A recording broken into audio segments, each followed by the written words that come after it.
Hello! If you're a designer toying with the idea of joining Notion, or better yet, if you're already using it, this video is for you. Notion is a clean surface where you can add content, share, and iterate with other collaborators. It can be your go-to place for task management, meeting notes, or even user research data. If all you have is a blank workspace, head to the template picker for inspiration. In the design section, you'll find ready-to-use templates that you can modify as much as you want. If you find one you like, add it to your workspace by clicking this button. This is a design system database. In other words, a single source of truth which groups all the elements that will allow your team to design and develop a product. What's special about Notion databases is that every entry is assigned its own page. In there, you can add all the relevant information you like.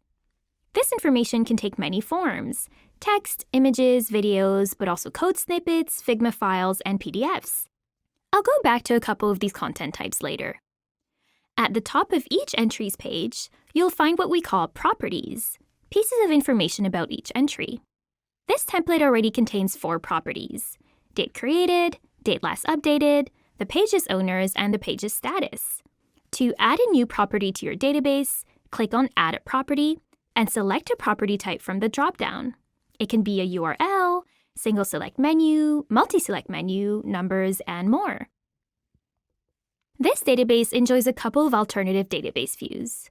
You can find them by clicking on the View menu and selecting them in the dropdown.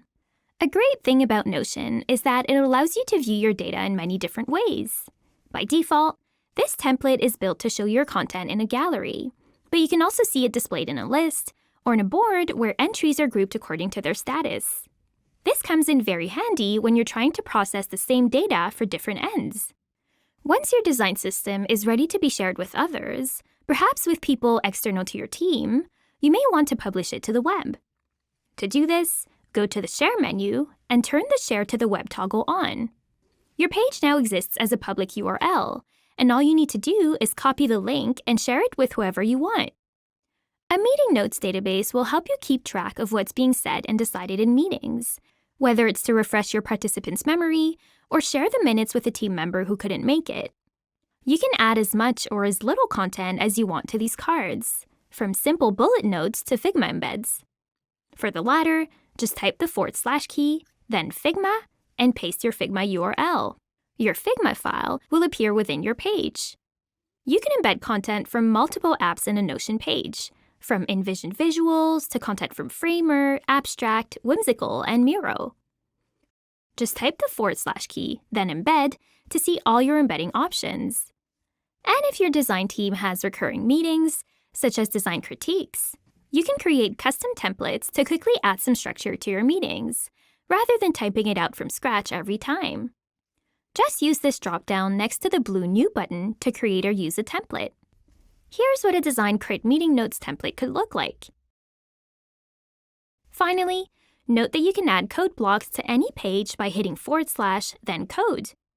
Paste the snippets you use frequently in there, and click on the dropdown to select the language you want. The option to copy your code is at the top right of your snippet. To make these code snippets even easier to find later, click Favorite at the top right of your page. That'll pin it to the top of your sidebar for easy access. That's all for this video. Feel free to view more tutorials like these to familiarize yourself with Notion. Or go to our template gallery from the template picker, where you'll discover a curated set of real-life templates made by our rich community of users. With all this in mind, you should now have the tools you need to make Notion your ideal design companion.